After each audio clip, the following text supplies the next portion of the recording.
मला ना सकाळी उठल्यावर पाड्यात एकतरी फेरी मारल्याशिवाय चैनच पडत नाही. आता आमच्या पाड्यात खूप सारी झाडं आहेत, त्यामुळे या झाडांवर वेगवेगळे पक्षी पण बघायला भेटतात. आज तुम्हाला माझ्या व्हिडिओमध्ये या पक्ष्यांचा आवाज ऐकायला भेटणार आहे. आणि हे बघा फुलपाखरू, याने पण आज माझ्या व्हिडिओमध्ये एंट्री केली आहे. थंडगार हवा, आजूबाजूला पसरलेल्या निसर्गातील हिरवळ आणि पक्ष्यांचा हा गोड किलबिलाट. दिवसाची सुरुवात यापेक्षा सुंदर असू शकते का? सकाळच्या कोवळ्या उन्हात निसर्ग अगदी खुलून दिसतोय. झाडांच्या पानांची सळसळ आणि पक्ष्यांचा मधुर आवाज मनाला एक वेगळीच शांतता देऊन जातो. हे पक्ष्यांचं किलबिल ऐकलं की असं वाटतं जणू निसर्ग स्वतःच आपल्याला शुभ सकाळ म्हणतोय. आपण लावलेले वेल आता छान झालेत हां.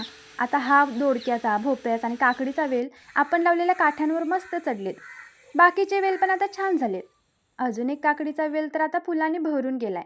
किती छान वाटतं ना आपण लावलेली वेल रोपटी अशी मोठी होताना बघायला. आणि दिवसाची सुरुवात जर अशी होत असेल तर अजून काय पाहिजे. आपण लावलेल्या काकडीच्या वेलाला आता छोटीशी काकडी पण लागली. व्हिडिओ आवडला तर लाईक, शेअर आणि सबस्क्राईब करा. तोपर्यंत बाय.